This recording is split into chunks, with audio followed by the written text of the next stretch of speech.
Assalamualaikum warahmatullahi wabarakatuh. Bismillahirrahmanirrahim. Alhamdulillahi rabbil alamin wa bihi nasta'inu ala umuri dunya waddin.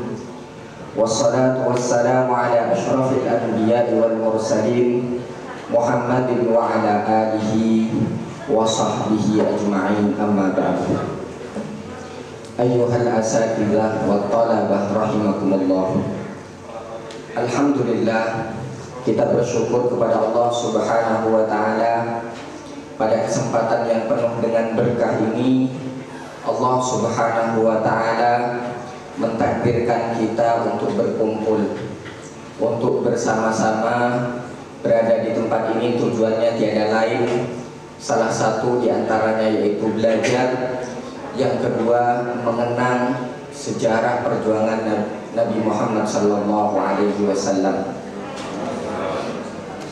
Ayyuhat talabah rahimakumullah, salawat dan salam semoga senantiasa tercurah kepada baginda Nabi Muhammad sallallahu alaihi wasallam, tauladan agung yang telah berjuang dengan segenap apa yang beliau punya, mulai dari jiwanya, badannya, raganya, semua Nabi Muhammad perjuangkan semata-mata untuk umatnya di masa yang akan datang.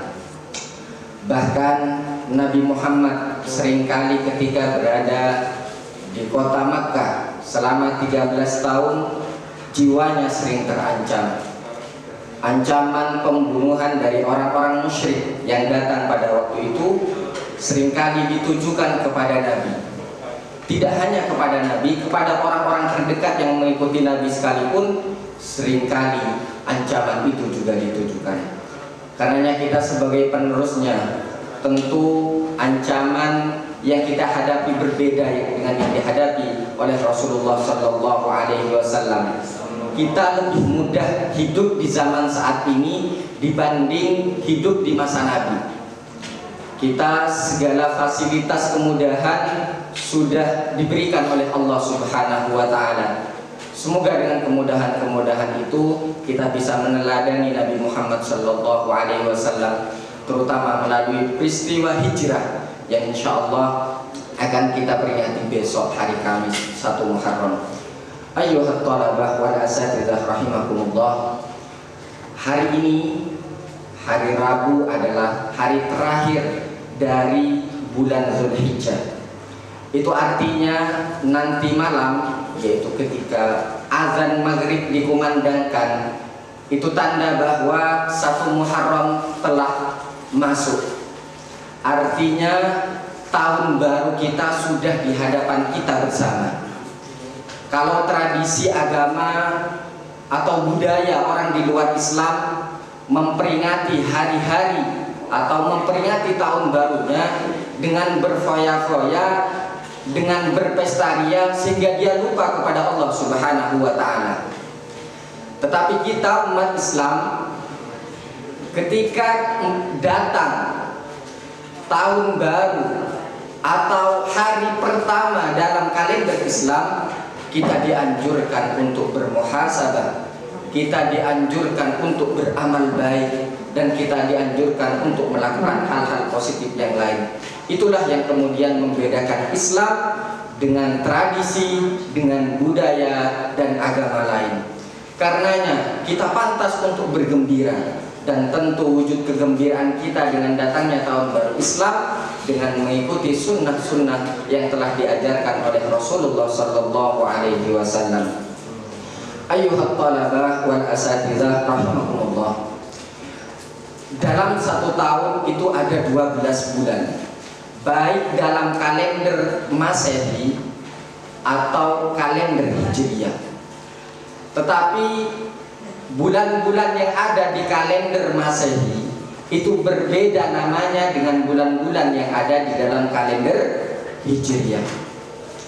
Allah Subhanahu wa ta'ala berfirman di dalam Al-Qur'an, A'udzu billahi minasyaitonir rajim. Bismillahirrahmanirrahim.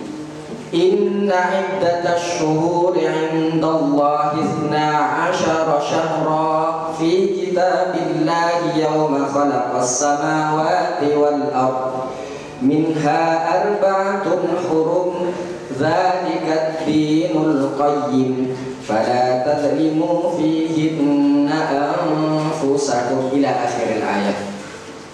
Kata Allah bahwa di saat Allah menciptakan langit dan bumi, Allah telah menentukan bulan-bulan itu menjadi 12 bulan.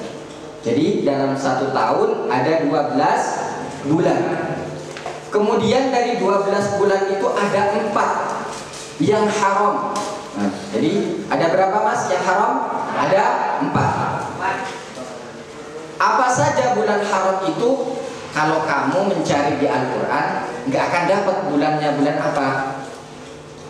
Tetapi kalau kamu melihat, ya, kalau kalian melihat hadis-hadis Nabi, maka di situ akan ditemukan riwayat yang disampaikan oleh Nabi Muhammad Sallallahu Alaihi Wasallam. Kata beliau, as-sanatu itsna asyara sahran. Dalam satu tahun itu ada 12 bulan. Minha arba'atun hurum. Dari 12 bulan itu ada 4 bulan haram. Salasatun mutawaliyatun. 3 dari bulan haram itu berurutan. Apa saja yang 3 itu? Zulqa'dah, terus dilanjutkan Zulhijjah dan Muharram. Wa Rajab Mudhar alladzi baina Jumada wa Sya'ban muttafaqun alaih. Hadis ini sahih diriwayatkan oleh Bukhari dan Muslim. Bahwa ada 4 bulan yang memiliki keistimewaan dan 4 bulan itu disebut dengan bulan haram. Kalau biasanya kita mengenal haram itu dalam fikih, apa artinya mas? Haram itu harus ditinggalkan dan berdosa kalau dilakukan, ya harus ditinggalkan, ya tidak boleh ditinggalkan. Kenapa kalau ditinggalkan? Karena akan mendatangkan dosa, ya kalau dilakukan akan mendatangkan dosa, tapi kalau ditinggalkan mendatangkan pahala. Lah ini ada bulan haram yaitu bulan mulia. Yang pertama tadi apa? Zulqa'dah, Zulhijjah, Muharram dan Rajab. Kenapa sih kok 4 bulan ini disebut dengan bulan haram? Menurut para ulama, salah satunya tafsir dari sahabat, penjelasan sahabat ketika menjelaskan tentang istilah haram ini, disebut bulan haram karena pada 4 bulan itu dilarang melakukan peperangan atau pembunuhan. Bahkan pada masa itu sudah populer, orang-orang jahiliyah pun sudah tahu kalau di bulan Zulqa'dah, di bulan Zulhijjah, di bulan Muharram dan bulan Rajab mereka sepakat untuk tidak melakukan peperangan atau pembunuhan. Itu satu, kenapa disebut dengan bulan haram. Yang kedua, alasannya kenapa disebut bulan haram? Karena haram melakukan dosa-dosa. Kata Ibnu Abbas, ya, Ibnu Abbas itu salah satu sahabat Rasulullah Sallallahu Alaihi Wasallam yang pernah didoakan oleh Rasulullah, Allahumma faqihhu fid-din wa'allimhu ta'wil. Jadi Ibnu Abbas itu bisa paham tentang agama, salah satunya karena wasilah doa Nabi Muhammad Sallallahu Alaihi Wasallam. Karena Nabi yang berdoa sudah otomatis makbul, gitu ya. Kata Ibnu Abbas, orang yang melakukan dosa di dalam 4 bulan ini maka dosanya akan dilipat gandakan. Artinya dosanya akan double-double. Begitupun sebaliknya, orang-orang yang melakukan amal kebaikan di 4 bulan itu, maka oleh Allah Subhanahu wa ta'ala akan dilipat gandakan kebaikannya.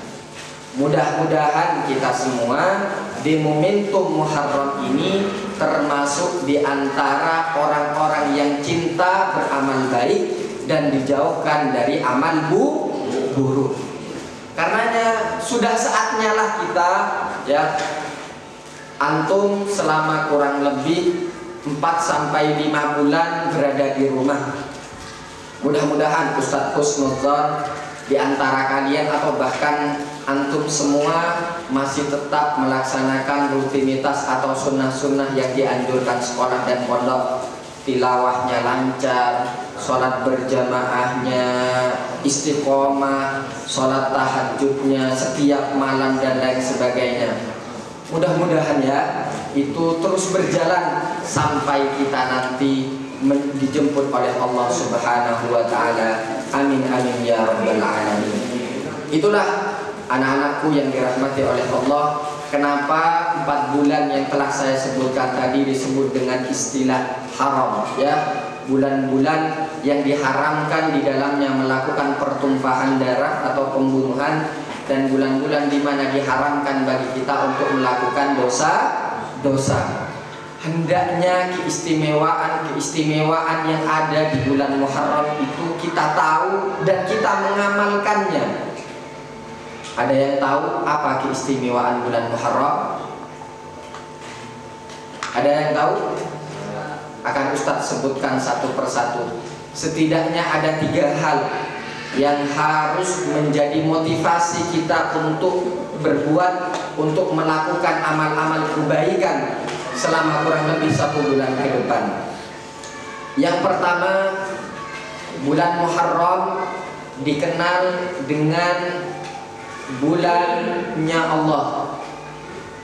Rasulullah Shallallahu Alaihi Wasallam menyebutkan dalam hadisnya yang diriwayatkan oleh Imam Muslim, afdalus siyami ba'da Ramadan syahrullahil muharram wa afdalus salati ba'dal faridati salatul laili, rawahu Muslim.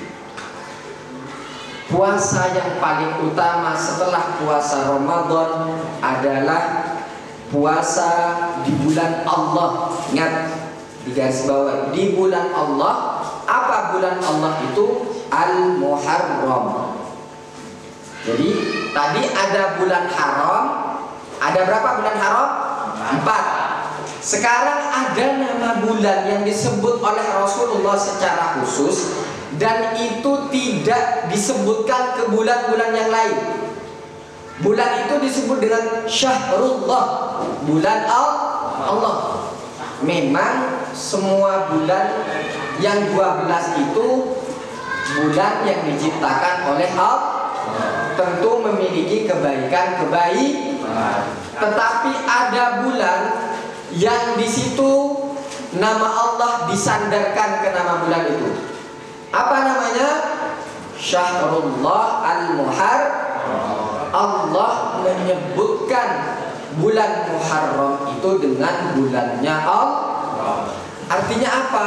Ada banyak keutamaan, ada banyak keistimewaan yang apabila umat Islam atau orang beriman melakukan amal-amal kebaikan, melakukan amal-amal positif, maka dia akan mendapatkan keutamaan dan keistimewaan dari Allah Subhanahu wa ta'ala. Nih, Ramadan itu hukum puasanya sunnah apa wajib? Wajib dong, fardhu ain, wajib. Kalau Asyura besok itu tanggal 10, sunnah apa wajib? Sunnah. Jadi ada puasa sunnah yang memiliki predikat setelah Ramadan. Idealnya kalau orang membandingkan itu biasanya setara toh. Ya, kalau orang pintar sama pintar, orang cantik sama cantik. Kalau orang pintar sama bodoh seimbang apa enggak? Enggak seimbang. Ya. Orang keren sama orang kusut seimbang apa enggak? Enggak. Minimal kalau di ruangan ini, kalau membandingkan kecakapannya kira-kira Siapa ya? Radeva sama Dafa'an Fatlah gimana? Ya? Enggak. Yo, laki-laki itu semuanya ganteng, perempuan itu semuanya cantik. Tidak boleh kita mengatakan kamu jelek, karena semua adalah ciptaan Allah. Ciptaan Allah itu pasti selalu yang terbaik. Ya, jangan ada yang pernah mengejek atau menghina ciptaan Allah yang berwujud manusia ini, karena tidak ada manusia satupun yang pernah pesan untuk diciptakan sebagaimana sekarang. Semua ini hasil produk Allah, tidak boleh dihina, tidak boleh direndahkan. Itu. Baik, Ustadz akan melanjutkan. Di bulan Muharram ini ada ibadah yang memiliki keistimewaan, meskipun semua ibadah memiliki keistimewaan apabila dilakukan di bulan Muharram. Tapi ada ibadah yang khusus untuk kita lakukan dan itu utama. Apa itu? Puasa di tanggal 10 Asyura. Ya, besok ada puasa di tanggal 10 Muharram. Puasanya disebut apa, Mas? Asyura. Ya. Nah, dulu Mas, ketika Rasulullah datang ke kota Madinah pasca hijrah, setelah sampai, orang Yahudi itu mengklaim bahwa mereka adalah orang yang berhak untuk berpuasa di bulan Asyura. Kenapa mereka berpuasa di bulan Asyura? Kenapa? Karena Nabi Musa diselamatkan dari kejaran Fir'aun itu tepat pada 10 Asyura. Untuk memperingati keselamatan Nabi Musa, ya, nabinya orang Yahudi itu adalah Nabi Musa, ya. Jadi untuk memperingati keselamatan Nabi Musa itu kemudian mereka berpuasa. Suatu waktu salah satu sahabat Nabi bertanya kepada Rasulullah, "Ya Rasulullah, bukankah 10 Asyura itu adalah puasa yang dilakukan oleh orang-orang Yahudi dan Nasrani juga?" Kata Rasulullah, "Iya, kita berpuasa di tanggal 10 Muharram dan insya Allah di tahun yang akan datang," kata Rasulullah, "untuk membedakan dengan orang-orang Yahudi dan Nasrani itu, kita puasa di tanggal 9.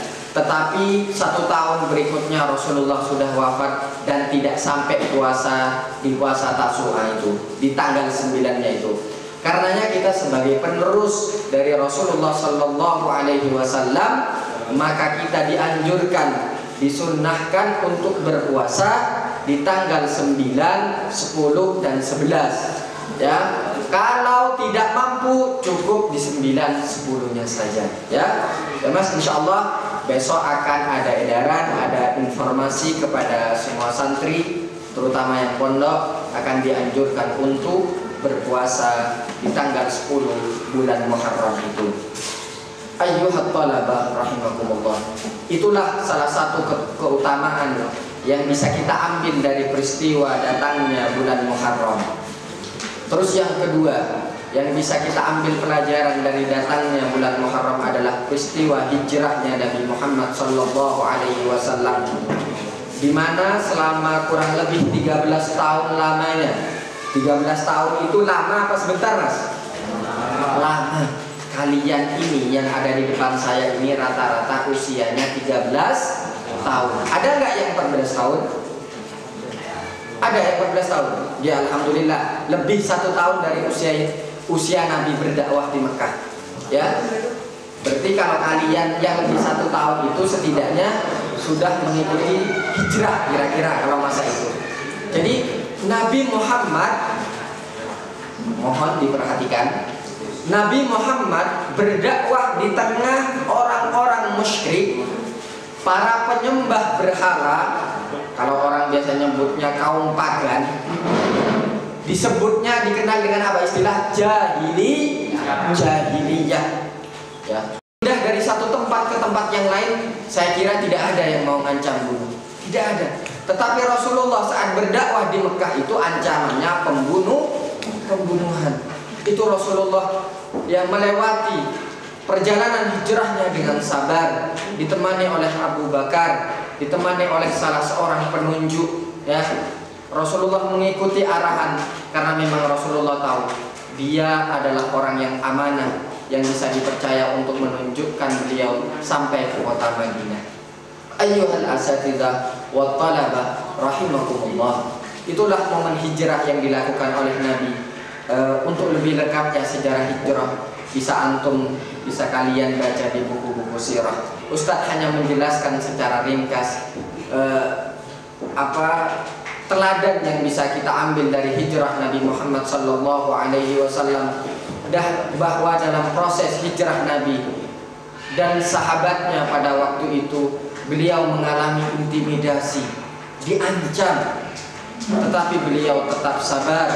Ketika sampai di kota Madinah, apa yang dilakukan oleh Nabi SAW? Beliau ketika datang ke kota Madinah disambut dengan sukacita oleh orang-orang di Madinah.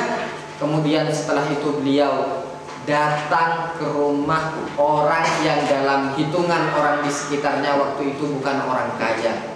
Ya, biasanya orang kalau datang ke suatu tempat itu butuh bantuan apa tidak? Butuh kan? Butuh bantuan. Dan biasanya yang siap menerima bantuan itu adalah orang-orang punya, biasanya donatur. Tetapi pada waktu itu yang didatangi oleh Nabi Muhammad SAW adalah bukan orang yang punya, tetapi orang-orang yang benar tulus, ya, ikhlas menerima kedatangan Nabi Muhammad SAW. Setelah itu kemudian Rasulullah mempersatukan antara orang-orang yang datang dari Mekah dengan penduduk yang menetap di Madinah. Siapa orang yang datang itu disebut apa, Mas? Yang datang itu disebut muhajirin. Yang menerima kedatangan disebut ansar. Rasulullah mempertautkan persahabatan meskipun di antara mereka tidak memiliki hubungan darah. Kalau konteksnya sekarang, kalian ada di pesantren, ya, ini kakak adik, satu suku atau satu keluarga apa enggak? Ada enggak yang satu keluarga di sini? Bahkan nyaris tidak ada. Umat Islam itu punya fondasi yang kuat meskipun berbeda suku, berbeda budaya, berbeda ras, tapi yang menyatukan adalah keimanan. Lah keimanan itu disebut dengan ukhuwah Islamiyah. Momentum Muharram itu harusnya dijadikan pelajaran bagi kita bahwa Nabi setelah sampai di kota Madinah dulu menyatukan umat, bukan malah mempercerai-beraikan umat. Jadi kalian kalau bertemu dengan teman-temannya malah jangan sampai memusuhi, dekati teman kalian. Di sini santri kelas 9 meskipun ada kakak SMA terutama yang kelas 10 di pondok, kalian termasuk santri yang senior. Ibaratnya kalau kita kaitkan dengan peristiwa hijrah Nabi, kalian itu sudah masuk kategori kaum Ansor. Sedangkan anak kelas 10 yang baru datang itu, Mas, mohon perhatikan. Sedangkan anak kelas 10 yang mau datang dan besok kelas 7 yang mau hadir ke pondok ini, mau bersama-sama kalian, mereka juga termasuk bagian dari orang muhajirin. Kalau kita mau meneladani sahabat Nabi, meneladani Nabi Muhammad SAW dari peristiwa hijrah itu, maka kita menyambut saudara-saudara santri baru itu dengan tangan terbuka, bukan malah ejek, bukan malah digojlok, bukan malah di apa lagi, ya, diintimidasi, umpama dimintai uang, tidak boleh. Ya, momen hijrah ini harus bisa benar-benar menyerap dalam diri kita kita mengikuti teladan Nabi Muhammad SAW menjadi manusia yang rahmatan lil alamin. Ke kakak kelasnya yang kelas 10, kelas 11, kelas 12 menghormati, kemudian ke adik-adik kelasnya yang mau datang besok itu kita menyayangi, biar kita besok di hari kiamat termasuk dari golongan umatnya Nabi Muhammad SAW yang akan mendapatkan rahmat, mendapatkan syafaat dari Rasulullah SAW. Karena kata Rasulullah, laisa minna, bukan dari golongan kami. Maksudnya bukan dari golongan umat Rasulullah yang besok akan bersama-sama dengan Rasulullah masuk surga. Siapa mereka yang bukan golongan dari Nabi? Orang yang tidak, ya, yang tidak menghormati yang tua dan tidak menyayangi yang muda, ya. Bahkan sedetail itu Rasulullah SAW mengatur hubungan kita dengan sesama manusia. Konsepnya yang tua dihormati, yang kecil disayangi. Itu masih yang diteladankan oleh Nabi Muhammad SAW di tengah-tengah orang Ansar, di tengah-tengah orang Muhajirin. Ayuhat talabah wal asatidah rahimakumullah. Tentu peristiwa hijrah tidak boleh dipahami oleh kita secara sempit pada masa itu saja. Artinya dipahami perpindahan Rasul dari kota Mekah ke kota Madinah. Kemudian kita tidak bisa melakukan atau meneladani hijrah Nabi saat ini. Bisa kita meneladani dengan cara apa? Berubah dari perilaku buruk ke perilaku yang baik. Berubah dari akhlak tercela menuju akhlak yang terpuji. Itu termasuk dari bagian hijrah.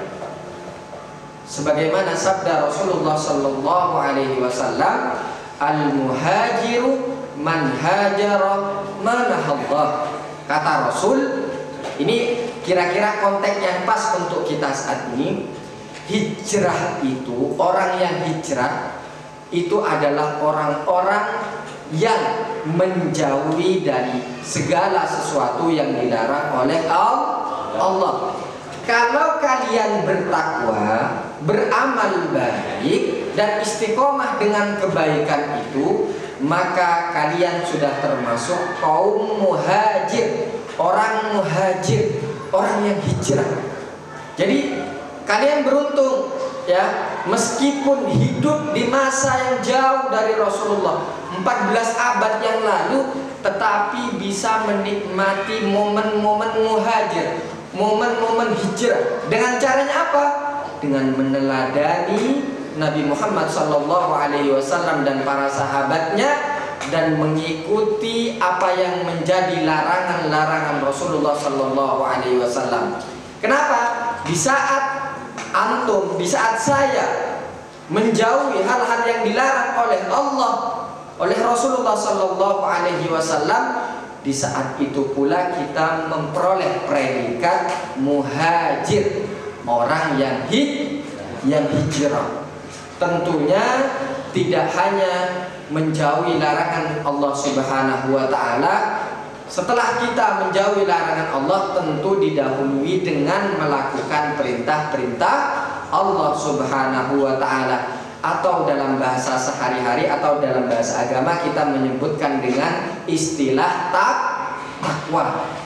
Ketika kita sudah berpredikat takwa di sisi Allah Subhanahu wa Ta'ala, maka predikat muhajir itu akan dibawa oleh kita sampai mati, ya. Orang yang bertakwa itu apa? Melakukan perintah Allah dan menjauhi larangan Allah. Di saat kita bertakwa, di saat kita beramal soleh dan istiqomah dengan kesolehan kita, maka di saat itu pula kita termasuk orang yang hijrah. Mungkin itu yang dapat saya sampaikan, anak-anakku yang dirahmati oleh Allah Subhanahu wa Ta'ala. Sebagai manusia yang lemah, jika ada kesalahan itu datangnya dari Ustadz, dan jika ada kebenaran itu tiada lain kebenaran itu datangnya dari Allah Subhanahu wa Ta'ala. Mudah-mudahan dengan momen Muharram yang insya Allah besok sudah memasuki 1 Muharram, kita dilindungi oleh Allah Subhanahu wa Ta'ala dari perilaku tercela, dilindungi oleh Allah Subhanahu wa Ta'ala dan dijauhkan dari amal-amal buruk, sehingga hari-hari kita lebih baik, hari ini lebih baik daripada kemarin, hari besok lebih baik daripada hari ini. Itulah tanda orang yang beruntung dan tanda orang-orang yang muttaqin. Hadanallahu wa iyyakum ihdinas siratal mustaqim. Wassalamualaikum warahmatullahi wabarakatuh. Waalaikumsalam.